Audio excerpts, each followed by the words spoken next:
Stephen A. Smith is having a very tough week. All right, he got embarrassed by Serena Williams' husband, and then his own friends have been turning on him based on things he has said about Jasmine Crockett. Everywhere he goes is controversy, bro.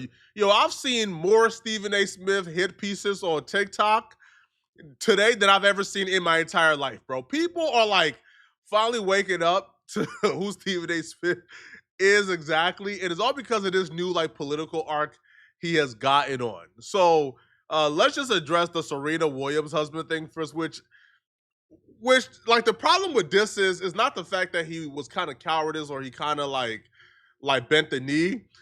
It's the comparison to how he bent the knee to Serena Williams' husband, but then in regards to LeBron James, where they have similar issues, or at least the problems that Serena Williams' husband had with Stephen A. Smith and what LeBron James had with Stephen A. Smith is similar, right? It's similar enough to where the reaction was supposed to be the same, okay?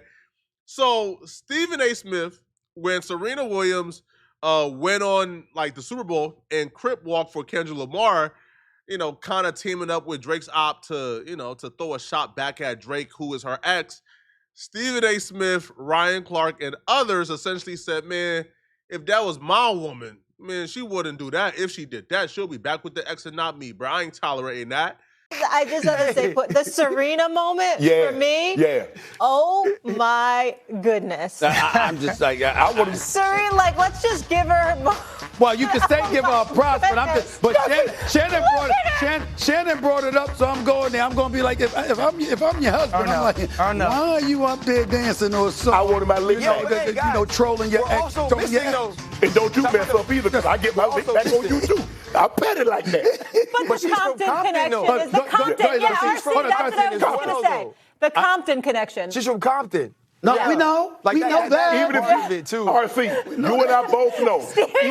Even if she's not from Compton, everybody knows her and Drake were together at one point in time. Right. And it seemed like everybody wanted to get their lick back on Drake. RC's, what Stephen A. is saying, if he was in that situation and now he's married, he's not allowing none of that's happening. Hold on, no. That's what he said. If I'm married and my wife is going to join trolling her ex, go back to his ass. Because clearly you don't belong with me. What you worried about him for and you with me? To me, Stephen A. Smith ain't say nothing wrong, man. All right, Serena Williams is a public figure. She did something very publicly. And as a commentator, he has every right to speak on it. He did nothing wrong in my eyes, right? But Serena Williams' husband, he did nothing wrong either. He came to check Stephen A. Smith for saying what he said about Serena Williams. Now, my thing is Alex going to have the same energy for everybody else? Because Shannon Sharp said something, Ryan Clark said something. Is he going to have that same energy towards them? I want to see it. So he came to check Stephen A. Smith. Now, here's the thing. When Stephen A. Smith gets called out by an athlete, or when Stephen A. Smith gets called out by another commentator, what Stephen A. Smith does is he goes on that show and he says, put the camera on me. I didn't discuss this with the bosses. Forgive me, but I got to get this out the way. And he screws up his face and he goes off. Damn near growls. Stephen A. Smith will put the camera on me to death. When an athlete mentions something about him, when somebody in the same space as him appear. But when Alex came on to check Stephen A. Smith about something where Stephen A. Smith was in the right about, to be honest, here's how Stephen A. Smith reacted. And it shocked everybody. Well, also, too, Stephen A. Smith, I think you had some marriage advice for me. Is that right? Or? Well, you know what? Listen, I didn't. People, headlines are headlines. We can get into that another time, but I was hoping you were going to be here. I am not qualified. Married? Right. Oh, no, not me. Well, I ain't qualified, my brother. I'm not qualified. I was going to ask, because you hadn't been married before, right? I am married. No, Stephen. No. Okay. Yeah, because I give advice to plenty of founders who want to build billion-dollar companies. And the reason I do that is because I build billion-dollar companies. Yeah. So I generally try to stay in my lane as advice department. Then we'll talk marriage advice later. I'm running 13 years strong. We got Deal. you. Alexis, thank you so much. No. Athletics NYC 2-night event. in New York. Incredible. Can't wait to watch. I'm looking for a Tiffany's crown. Appreciate you, Alexis. Appreciate you. Stephen A. Smith bending the knee, and his reaction caught a lot of people off guard. Now, my take is, listen, if Stephen A. Smith felt like he was wrong, then he has every right to bow down, because nobody should defend a position they felt like they were wrong on. But people like Steven Jackson, who's been on the receiving end of one of the "put the camera on me" rants by Stephen A. Smith, was shocked to see Stephen A. Smith bending the knee to Alex. Now, Alex is a billionaire who, by the way, has connections to the bosses at ESPN. Stephen A. Smith knew not to act a fool in front of Alex, okay? But Steven Jackson took to his Instagram to call out Stephen A. Smith for bending the knee to Alex, but not bending the knee to LeBron, to him, and others who he was objectively wrong in whatever conflict they had. Come on, Stephen A., bro. You get loud and all in your feelings about Bron. When Bron, he talking to a black billionaire, but when you talking to a white billionaire, you humble. And you come back on your show talking real respectful, mild-mannered, man. It's like, bro, listen, bro. And you dogging the black women. Like, bro, let's stay out of politics and stick to talking about sports you never played. All right? Just stick to doing that, bro. We not going to vote for you if you talk. I heard you talking about running. You don't do that, bro. We not going to vote for you. No. We're not. But check this out, bro. Stop, bro, okay? You do not have the same energy for other people, but you got a lot of energy for Bron and black women and everybody else. Well, stop it. Towards the end, he's also upset about what Stephen A. Smith said about Jasmine Crockett, which we'll get to. But with the LeBron situation, why there's like a drastic difference is because after Alex kind of embarrassed Stephen A. Smith online, had everybody talking, like had him looking crazy, Stephen A. Smith followed up and went on his show and further apologized to Alex and said that he did nothing wrong, and he was really humble and cool about it. It wasn't a Stephen A. Smith that we was used to, and that was like a complete difference between how he treated LeBron James. Glad that it didn't escalate or anything like that. He is her husband. He loves her dearly. They have 2 wonderful children together. And I have absolutely no issue with him whatsoever wanting to address that situation with me because that's her husband. And I certainly meant no disrespect towards him at all. I was just saying that men, knowing us as men, you know, if we're married and our wife is showing energy towards anybody else, even in a negative way, we're asking ourselves, if you're happy, why show that energy? You know, that's it. But that's all it was. But I wasn't going to get into it on national television. I'm a professional. Now, if it had escalated and he wanted to get into it more, we'd kept the cameras rolling. I'd have said fine. But he was sitting there saying, you wasn't married, right? So, you know, you give him marital advice. That's how he framed it. And he says, I give advice about building companies because that's what I do, essentially implying that I'm not married, so who am I to say something like that? I'm saying, paraphrasing. I think that's a fair comment on his part. I don't have to agree with it, but I took no offense to it. Now let's compare the difference between how Stephen A. Smith reacted to LeBron James. LeBron James checked Stephen A. Smith at a basketball game for saying things about his son, Bronny, okay? LeBron never lunged at Stephen A. Smith. He never tried to hit Stephen A. Smith. He just told Stephen A. Smith, keep Bronny's name out your mouth. Keep Bronny's name out your effing mouth, right? Stephen A. Smith then proceeded to go on his show and say, if LeBron would have swung, I would have hit him back, right? And then he proceeded to do a press tour talking about how much he doesn't like LeBron James. That man put his hands on me, I would have immediately swung on him. Immediately.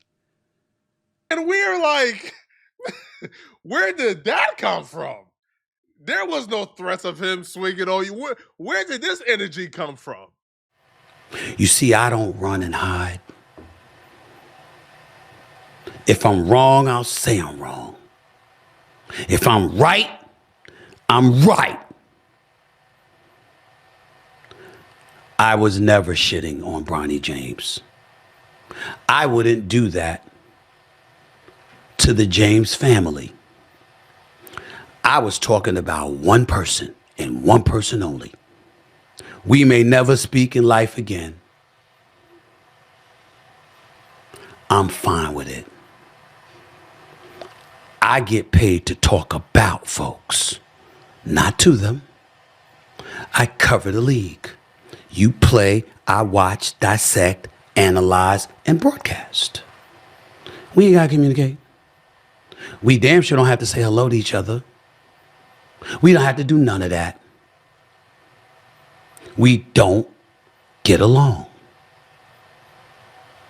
And there's a multitude of reasons why. I've alluded to some of them, but we know what the biggest reason is. I ain't Shannon Sharp. It ain't GOAT status this way. He brings violence into the picture, and then he completely reduces a father being upset at you for coming on national television time after time after time saying that Bronny don't belong in the league, Bronny is this, Bronny is that.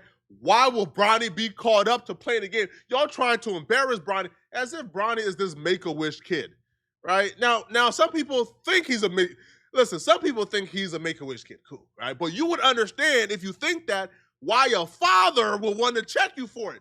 But he reduces the conversation to LeBron is mad that I don't call him the GOAT. Man, cut it. You know how many people don't call LeBron the GOAT? You think LeBron is checking you in that fashion because you didn't call him the GOAT? Stop it, man. Cut it out, bro. Right? But it's a drastic difference. Now, I'm not gonna say that Stephen A. Smith don't respect LeBron. I think he respects LeBron somehow, man. But Stephen A. Smith has said time after time after time that he respects his bottom line. Everything he does is about the bottom line, right? Being subservient to power. That's Stephen A. Smith model for success, right? You bow down and bend the knee when it comes to power. It would appear that Stephen A. Smith has taken that same mindset and carried it over into politics, right? And that's why his friends, or shall I say former friends, are pissed off at him, because the way they were talking about Stephen A. Smith on their podcast, they couldn't possibly be current friends. They probably had a falling out after that podcast. So Stephen A. Smith, his life motto is, you bend the knee and you bow down to power to get your way. So he was giving Jasmine Crockett some advice on how to deal with Donald Trump. And Stephen A. Smith was critiquing how Jasmine Crockett expressed herself, but he was also critiquing her unwillingness to bow down and kiss the foot, right? To bow down and kiss the ring to get what she wants from Donald Trump. Let me tell you what gets me annoyed. And I hope Jasmine Crockett is listening to this. By the way, she's welcome on the show. When you go on national television and you calling the president of the United States out of his name, and you're being all disrespectful, as a representative in this country, do you believe the citizens of Texas sent you there to do that? They don't like him either. I'm talking about those who voted for her in all likelihood. But because he is who he is and he is in that position, they expect you to go to Capitol Hill and figure out a way to maneuver yourself through that terrain to work in a fashion that's going to facilitate getting things done on behalf of your constituents. That's your job. That's your job. Excuse my language on Sirius XM, but it ain't your job to say he ain't shit. He ain't worth a damn. That's not your job. Anybody can do that.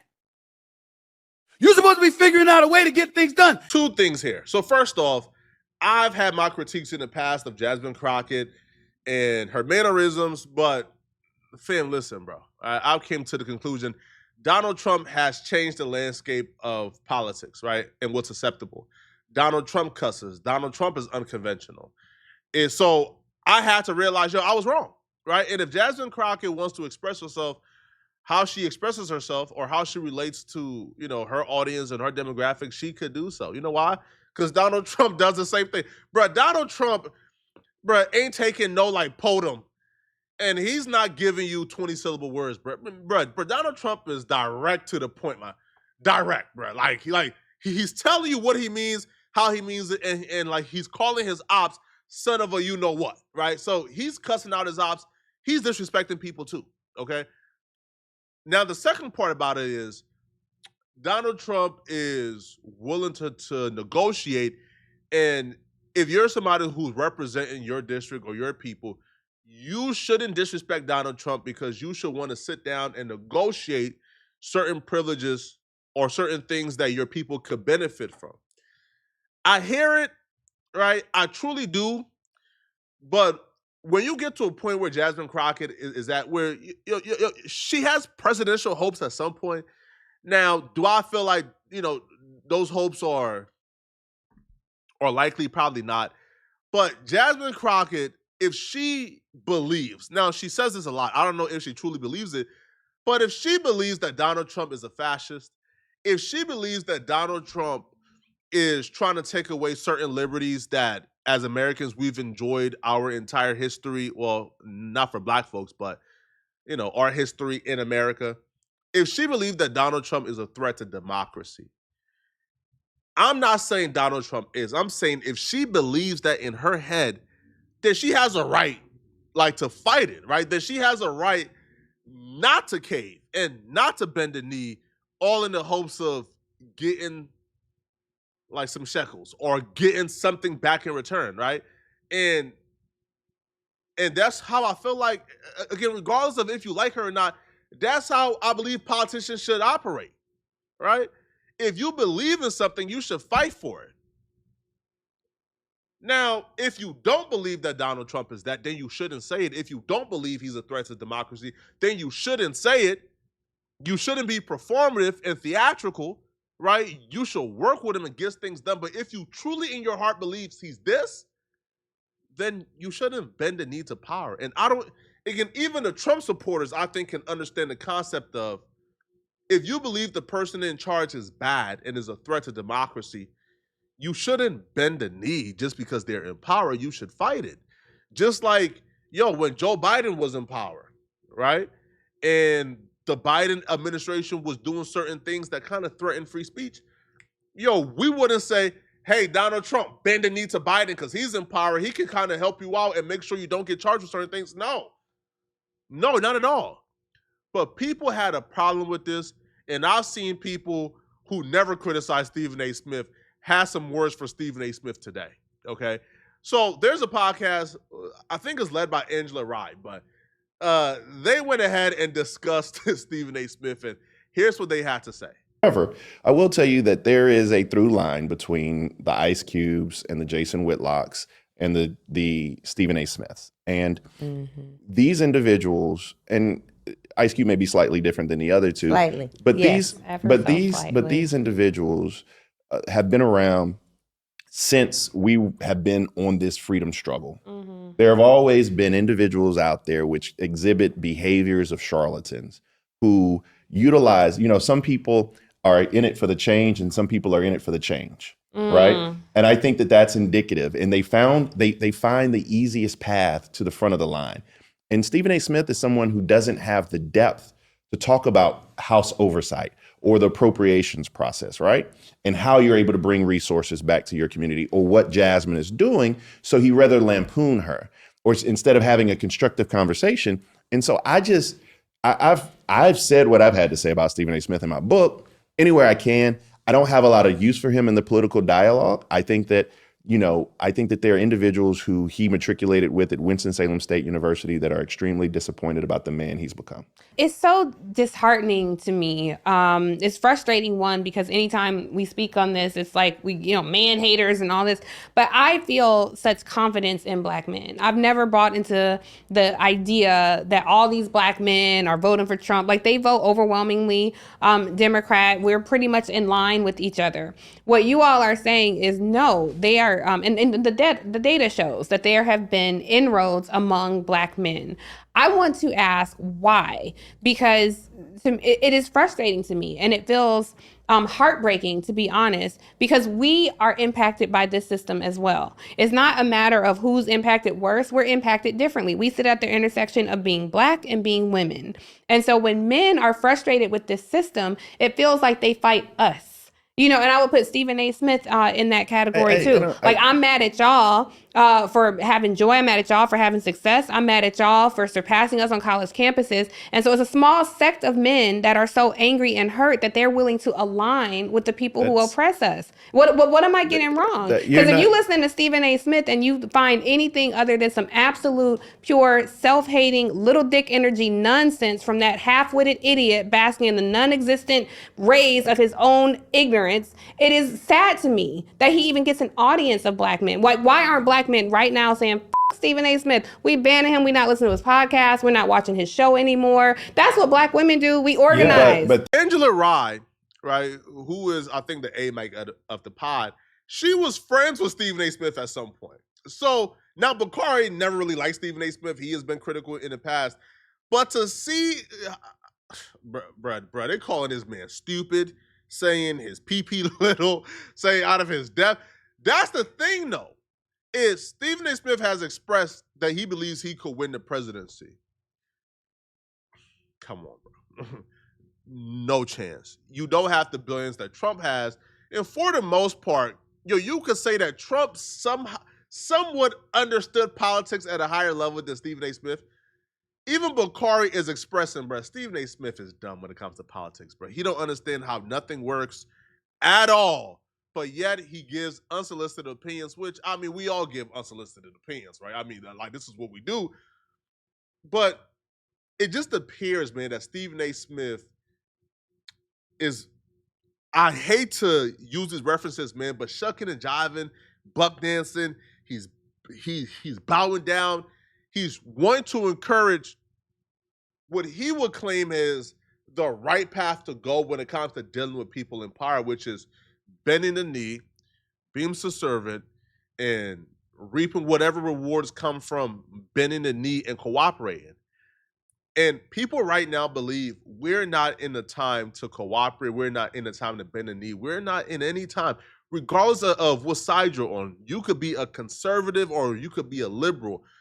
Both sides have to acknowledge right now the climate politically where we're currently at is not really a time to really like concede any ground, bruh. At all. Yo, people right now are at war, bruh. Right? And it would appear that Stephen A. Smith is now telling her, hey, why don't you concede? Like, what are you doing? But let me know in the comment section, man. They dragging Stephen A. Smith, right? I don't have no real brutal issue with Stephen A. Smith, so I would never call him out of his name or go as far as they went. But y'all let me know in the comment section, what do you guys think about this, man? Do y'all believe that Stephen A. Smith is as bad as they're saying? All right. And if you're still watching this video and you want to do what I do and you don't want to bend the knee for an employer, I made $90,000 in 28 days on YouTube. I want to show you how I did it. I got an entire course where I give you the blueprint on how to get to 20,000 subscribers and start making about $5,000 to $10,000 a month on YouTube within 3 months. I have the course in my description. Click on it. I also have one-on-one consultation available. Or if you want to win a free consultation, there's a link to sign up as well, okay? Listen, if you enjoyed this video, click on this video right here to find out how the co-host of the Joe Budden podcast crashed out and almost came to blows, all right, after this discussion happened. Click on this video right here to find out what I'm talking about. I'm out of here, folks. Peace.